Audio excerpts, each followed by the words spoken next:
Hello viewers, a very good afternoon. Good afternoon. Welcome to our FB live session, and today we are having a special occasion as well. Today is February 4th, which is recognized as World Cancer Day, wherein awareness messages and even the lectures that happen all over the world about cancer awareness in that league. So here we are today along with Dr. Vijay and Reddy sir, our Director Apollo Cancer Institutes at Apollo Hospitals, Hyderabad. Sir is here today with us to enlighten us and spread the awareness about cancer. Welcome sir, welcome to our FB live session. My pleasure. And so dear audience, if at all you have any doubts related to cancer, please leave them in the comment section. We will be taking them during the live session. And so sir, as today is World Cancer Day, the theme, the very own theme that we know is I can, we can. So let's start the session, sir. Please let us know a little bit about this World Cancer Day movement. So this is basically done by United International Union Against Cancer in Geneva, with the head office in Geneva. Every year they give us a message to create awareness in cancer, mainly because people should be aware what are the signs and symptoms of cancer and how we can fight them to prevent and diagnose and treat them at the earliest. So this year's message is, this World Cancer Day is celebrated across the globe, and every year they create a theme to create awareness. This year theme is I am and I will.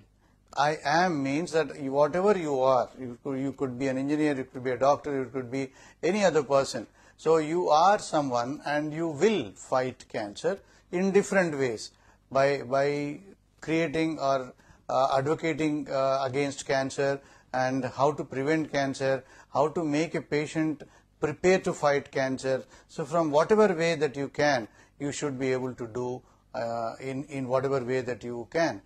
So it means that I am, let us say, I am so and so, and I will fight cancer by preventing cancer or by changing my lifestyles, by creating a movement in the society that we all know what is cancer, what are the signs and symptoms of cancer, how to do modification in your lifestyle to prevent cancer, and what are the early signs and symptoms of cancer, and how to go and reach a doctor when you have certain symptoms which are probably related to cancer. So early screening, early diagnosis is also a movement that we should create in the society. Any person above the age of 30 to 35 should get an annual checkup to diagnose major diseases of life, which are diabetes, hypertension, heart attack and cancer.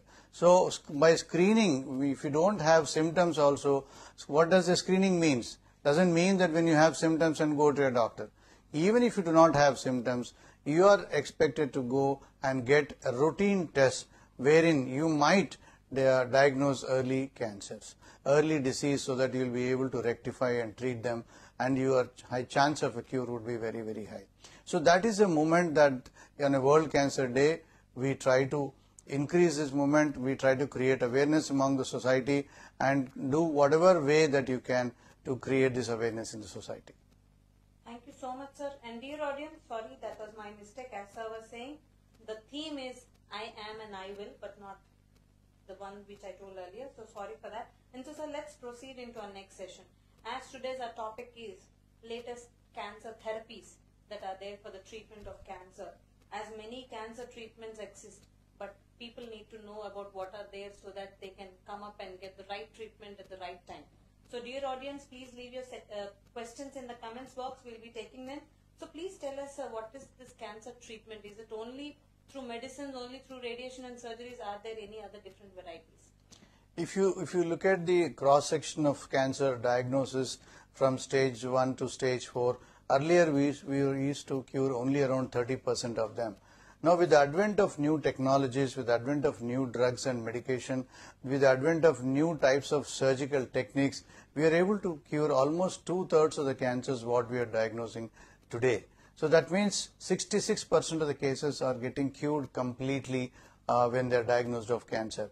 However, if you diagnose them early, the chance of a cure are more than 95%. So this is happening because of the new developments that has happened in the recent past, which includes new surgical techniques wherein the morbidity of the surgery, removal of major organs, debility has come down significantly. That means after surgery the patient can go back to society in a normal shape and normal function. Similarly, the morbidity related long-term stay in the hospital is reduced from large surgeries to minimal invasive surgeries, robotic surgeries and laparoscopic surgeries. So there is so much of development has happened in the surgical techniques. Similarly, in the radiation techniques, there have been enormous improvement in the computer technology, and so in the radiation delivery system and radiation new technologies have come into radiation systems. So we are able to deliver high dose of radiation in a so that the target wherever the tumor is in the body, any deep-seated tumors can be targeted very precisely and with very less dose to the normal structures, so that the patients are able to tolerate the treatment very well with minimal side effects, and the dose to the tumor has increased significantly high, so that the cure rates with radiation alone have been significantly high, apart from reducing the side effects with radiation. So radiation, not only that earlier we used to do 6 to 8 weeks of radiation, with this technology we are able to deliver higher doses, large dose of radiation in a shorter period, so that in some cases where the tumor is smaller, we are able to deliver the radiation in 1 to 3 days time and cure the patients. So such kind of technological developments have happened in the radiation treatment.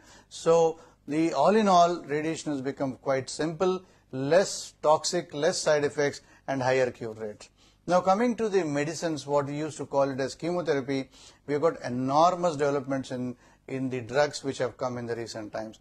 We used to give intravenous injections in the past, which used to have lot of side effects and severe significant morbidity and serious side effects, where patients used to run away when we say patients require chemotherapy.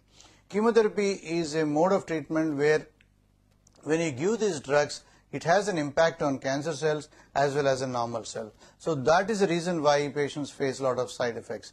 So with the new drugs which are called targeted therapy and immunotherapy, we have so many drugs now where the drugs what we use normally target the cancer cells, but very minimal side effects to the very minimal effects on the normal cells. So with the advent of targeted therapy and immunotherapy, the side effects have significantly reduced, and now because of the target, not just the diagnosis of cancer, we are getting into the molecular state of the tumor, we are getting the molecular targets in the tumor cell, and we are able to target only the cancer cells very precisely with the new drugs which have come into the market.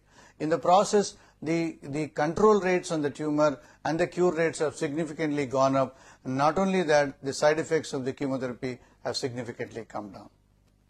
Sir, as you were mentioning about the different radiation and the chemotherapy, in radiation, are there any latest technologies that are in place wherein the tumor, only the tumor can be targeted and the healthy cells around? Because many people have that fear that radiation will cause damage even to the other body parts. Please explain us. So precisely the real revolution happened in radiation from the standard 3-dimensional radiation to intensity modulated radiation treatment. That means in whatever shape the tumor is, the radiation takes the shape of the target, so that even the closest to the closed structures close to the target or the cancer would get very minimal dose. So that is called intensity modulated radiation treatment. So when you are delivering this intensity modulated radiation treatment, we are able to precisely focus on the target by visualizing the target when the patient is on the couch. That is called image guided radiation treatment. So we've got different kinds of image guided radiation these days available in terms of CT scan, in terms of X-rays, in terms of MRI, where you are able to visualize the target and then deliver this intensity modulated radiation treatment. So beyond that, we have volumetric arc therapy, where the patient lies down on the couch, machine rotates round the patient and visualizes the target from all 360 degrees angle and delivers the radiation in a shape where the target is. So you understand that the target from different angles looks in a different shape. So it modulates itself into the shape of the target in different angles and delivers the radiation. So that kind of intensity modulation radiation therapy with very precisely can be delivered confidently to the target and very minimal dose to the normal structures. Besides that, we have got tomotherapy, which is like a CT scanner where the patient is treated a tumor in the brain, liver, lungs and in the legs.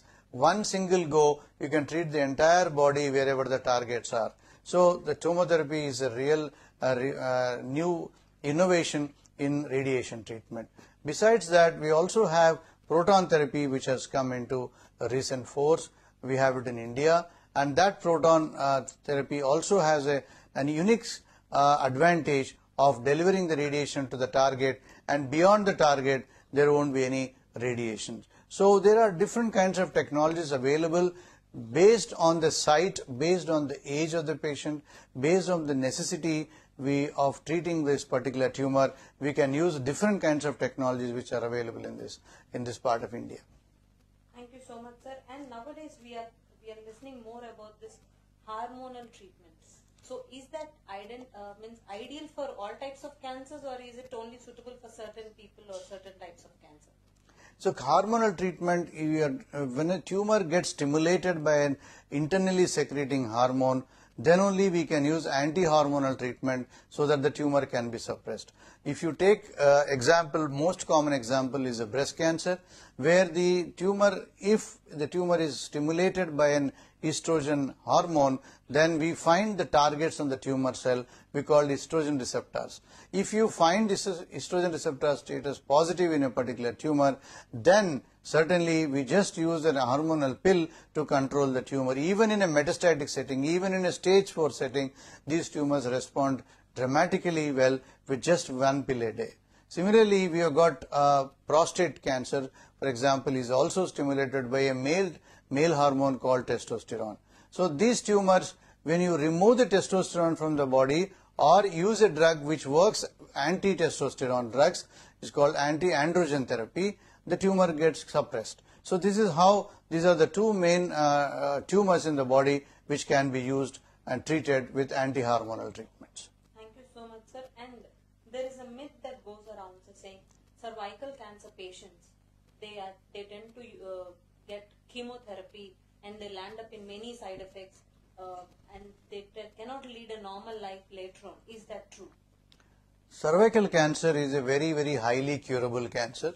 It is one of the common cancers in India. Now it is the most common, I would say breast and cervical cancer are the most common cancers in women, and both of them are highly curable cancers. Especially carcinoma of the cervix, either main treatments are either surgery if it is detected in stage 0 or stage 1, or if it is stage 2 or stage 3 or stage 4, radiation is the main treatment. To enhance the effect of radiation, we use chemotherapy in carcinoma cervix, and that is a minimal doses of drugs that is used is only a one single drug. We don't expect major side effects by using this single drug called cisplatin, and which is used to enhance the effect of radiation. For example, if you have a chance of a cure in a carcinoma cervix by only giving radiation, let us say around 65%, by adding chemotherapy it will add up by another 5 to 7%.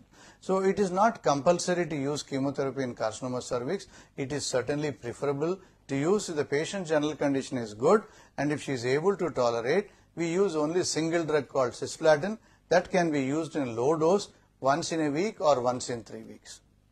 Thank you so much, sir. And sir, the oral cancer, many people feel that because we say that cancer patients can be along with us, and oral cancer patients, the entire family, are they at risk because of the saliva secretions or sputum or whatever reasons? Right. This is a very important question, and it's actually a myth. In a cancer patient, for example, you have oral cancers, lung cancer, breast cancer, wherever the cancer is, one thing we should remember, that cancer is not contagious. So the cancer cells will not move from one person to another person. It could be oral secretions, it could be cervical cancer secretions. In fact, in a patient who has got carcinoma cervix, husband does not want to meet her wife because he is scared that the disease would spread to him. It will never happen. They can have a normal sexual intercourse. Similarly, an oral cancer patient, even if his secretions touch the glass or the food plate, that will never be contaminated to another person. So at house, a cancer patient is living, from him the disease will not spread to any person in the family.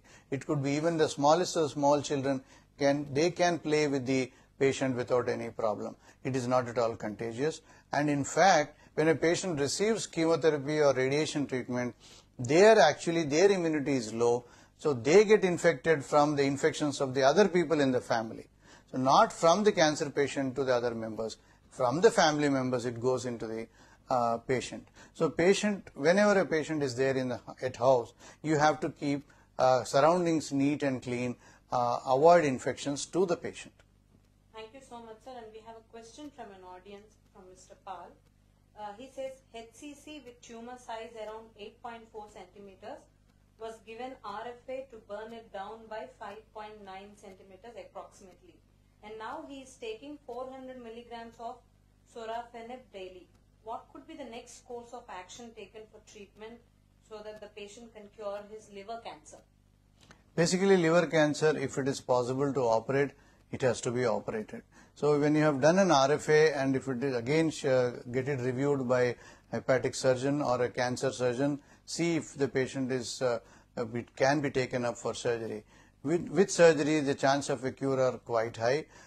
If the patient is not fit for surgery or the tumor is not possible to be removed, then what you have done is absolutely true, the RFA treatment, and also you should look at possibilities of treating this patient with local radiation, which is called SBRT.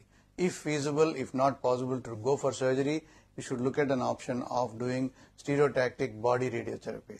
Now presently you are using sorafenib tablet, and this tablet we have to use it at least for 2 to 3 months to understand whether the tumor is responding to this tablet or not. So please continue sorafenib.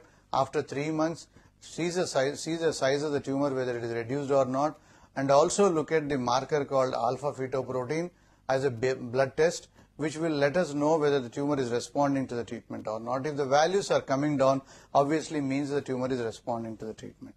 So sorafenib is a good drug which is used for hepatocellular carcinomas or liver cancer, and that need to be used for at least 3 months before we say whether it is working or not. Thank you so much, sir. And moving on to the next question, sir. Sir, as you were mentioning about liver cancer and saying that the surgery could be a best option. So I would like you to address the audience about the liver cancer treatment, because many people don't know that the liver is the only organ which can regrow and come back, and the transplantation and the success rate. Please tell us about a bit more. So liver cancer is one of the dreadful disease. As long as it is diagnosed early or in a stage where you can operate, then that's the best way to go about. You can even as well take out 2/3 of the liver, even then the patient would survive. And you should also look at the possibilities of liver transplant in a patient in a very good physical condition and with liver cancer, then that is also an option. In case the patient is not fit for surgery, there are so many criteria to understand whether this patient is ready to go for surgery or not. When you come to a doctor, they would assess it in multiple ways and say this patient can be taken up for surgery, or this patient can be taken up for liver transplant. In case the surgery is not possible, or if there is a transplant possibility but there is no donor, then what we do is called the bridge therapy to control the disease for some time. By then the patient would get ready for the surgery or the liver transplant. So such kind of treatments can be radiofrequency ablation, or SBRT, that is stereotactic body radiotherapy, or the tablets called sorafenib, or there are 2 other methods called TARE and TACE, that is called transarterial chemoembolization. That means we give chemotherapy drugs through direct artery which supplies blood to the tumor. So we give chemotherapy drugs and then embolize that area so that the concentration of the drug is sustained for some time in that area. That makes the tumor smaller, and then the patient can be taken up for surgery. Similarly, there is something called TARE, which is transarterial radioembolization, where radioactive substance is given through the artery, and that it is a radioactive substance, so it again acts on the tumor, and the tumor would get reduced in size. So these are the alternative modes of treatment. There are new drugs which have come into the market. There is one thing called sorafenib, which is known to be very effective, and lenvatinib is another new drug which is known to be equally or even more effective than sorafenib in some of the patients. So we have several options. Unless the tumor has gone beyond and it is spread into the abdomen and it is stage 4, there are several options to control the disease. Thank you so much, sir. As the goal of cancer treatment is to achieve the cure for the cancer, but what are the chances of recurrence of cancer, sir? Is it common in all types of cancer, or is it only in few cancers that the recurrent chances are high? Basically, any cancer of any stage, our goal should be to eradicate the tumor first. Completely eradicate. Surgery, radiation, chemotherapy, whatever is required need to be done in a systematic, in a standard protocol way, because the first treatment has to be the best treatment in cancer. If you do it half-heartedly and in inadequate treatment, if there is a residual disease, that backfires like hell. So we should be patient, do a systematic proper workup, meet the team of doctors, get a proper advice how to go about the treatment for that particular patient. It could be only one treatment, surgery or radiation. It could be multiple treatments, a combination of chemotherapies, radiation, surgery. So whatever is required based on this type of cancer, based on the stage of the cancer, all those treatments have to be done properly. So that is the goal, that to eradicate and cure it completely.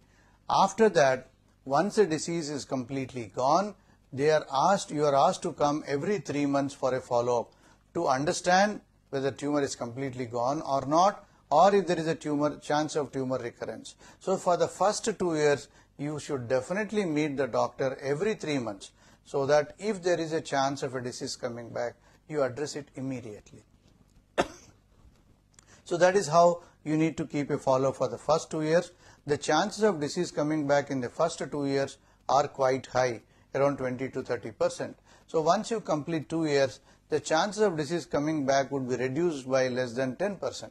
So when you ask the patient, then you ask the patient to come every 6 months for the next 3 years. So totally for 5 years, you are supposed to come every 6 months and see the doctor.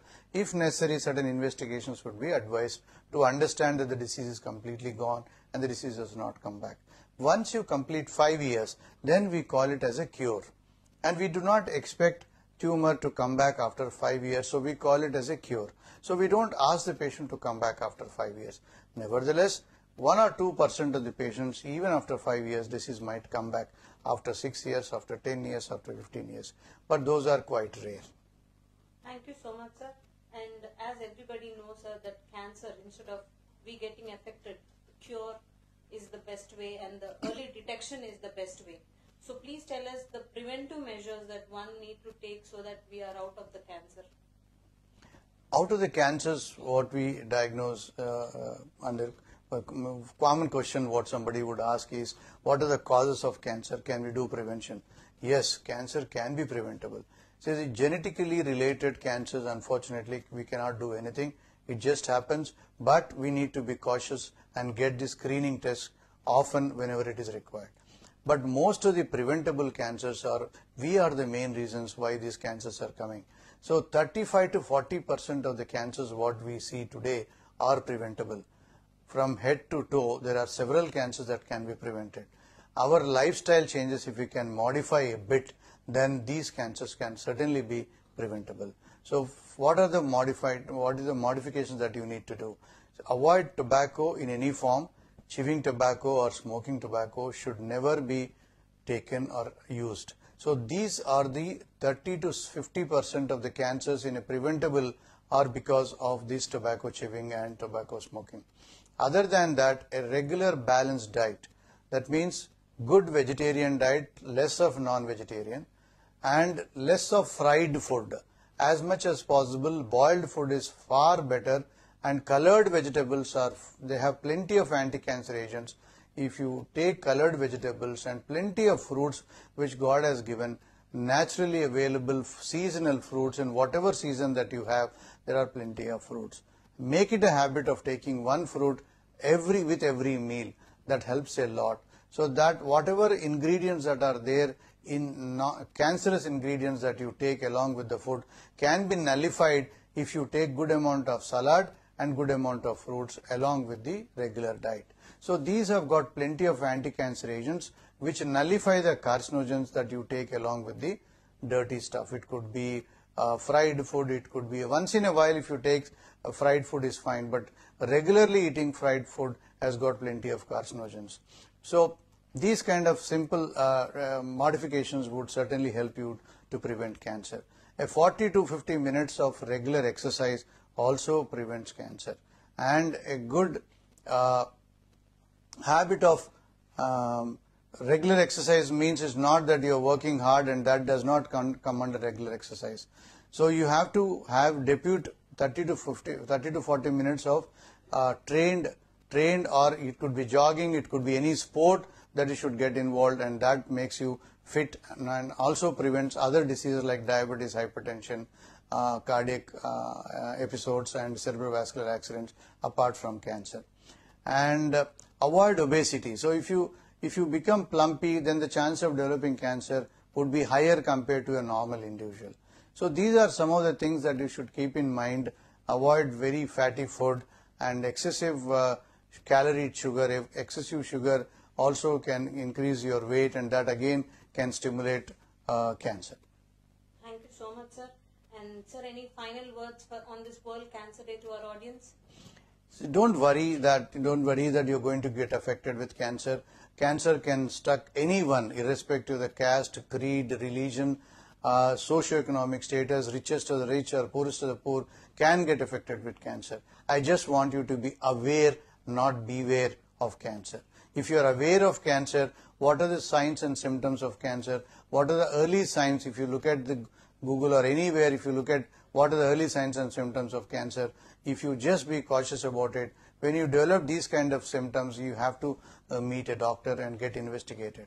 And if you do not have any kind of symptoms, also at the age of 35, start getting physical examination and a yearly checkup, a routine test. You would certainly probably get away by diagnosing an early cancer, and you get away from cancer. And fight cancer at any stage. It is curable, it is highly curable, and you'll have a normal life after the treatment is over. Thank you so much, sir. And dear audience, as sir was mentioning, if at all you have any ancestral cancer history in your family, as sir was mentioning, do take regular health checkups so that you can be screened at right time and you can prevent cancer. Thank you so much, sir, for joining us and enlightening us. Pleasure. And thank you, dear audience, for joining us. Thank you.